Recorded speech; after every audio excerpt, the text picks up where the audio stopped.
All right, back here. Boy, what a difference a day makes, guys. What a difference a day makes. Joseph James, School of Trade, Sideways Markets, live trade room. It's just past noontime, the 22nd of February. Monday was a disastrously slow day. Coming back from a long weekend, lots of news chatter out of Iran. And, of course, this morning, same thing. Not much news this morning on a Wednesday morning. Kind of strange, too, because Wednesdays are supposed to be crude inventory days, aren't they? Well, this morning, what do we see here? This morning, what do we see here, guys? We saw only 10 o'clock news.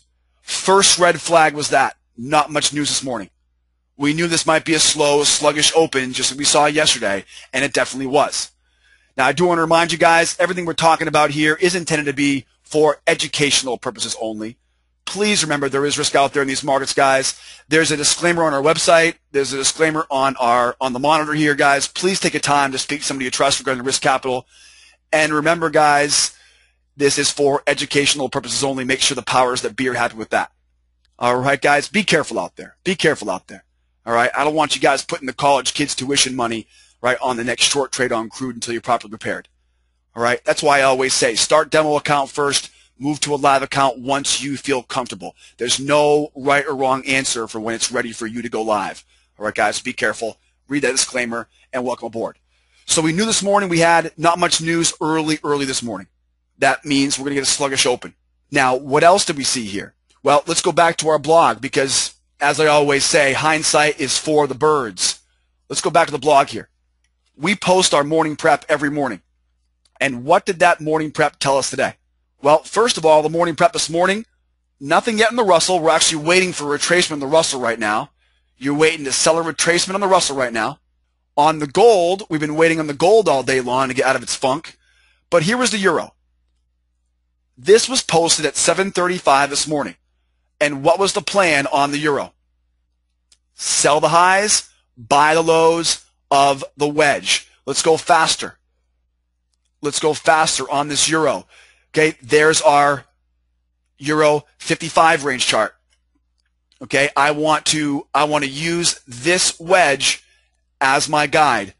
Sell the highs of the wedge, buy the lows of the wedge. We talked about this wedge early this morning here on the euro. Now, using a faster time frame, we were able to see a little bit more on this euro. You can see here's my wedge. So here's my wedge in the euro, and it was a very simple trade. We saw the price go higher. You can see the wedge a mile away, right? There's your wedge low. There's your wedge high. Price goes up. Now that's an easy token print right there. One tick higher high. That's where my stop will go now. Let it get back down to the range and short it. Now my goal was to take this thing all the way back to the open and all the way back to 25. I was estimating 25 would be where we get out of this trade.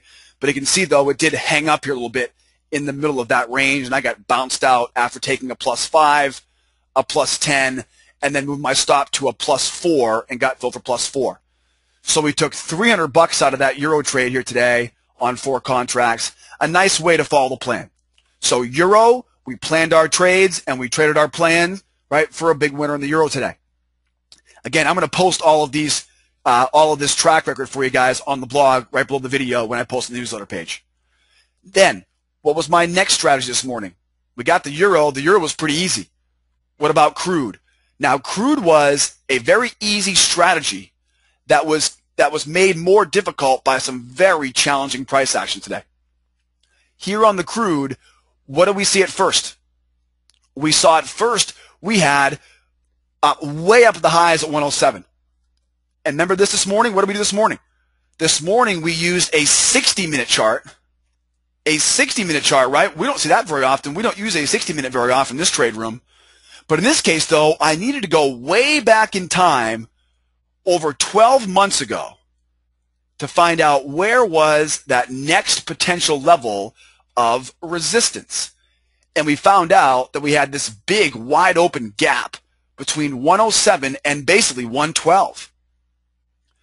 What we knew was that we had some more resistance overhead on crude oil. That was a big clue to us first thing this morning. It wasn't the most important thing, though. Here was the most important thing we found on crude. we found that we had some overhead resistance overhead using that slower time frame and a year worth of data. That wasn't the biggest clue we got, though. The biggest clue we got this morning, though, came right here in this 13 range chart. Now, follow the bouncing ball here. On this 13 range chart, what do we get? You can see right away there's going to be a bear channel, right? The bear channel was a big clue. And again, when was this chart posted? It was posted at 9 o'clock this morning. We took the trade after 10 o'clock this morning. Okay, hindsight is for the birds. This was before these trades ever set up. This is the power of trading your plan after planning ahead of time.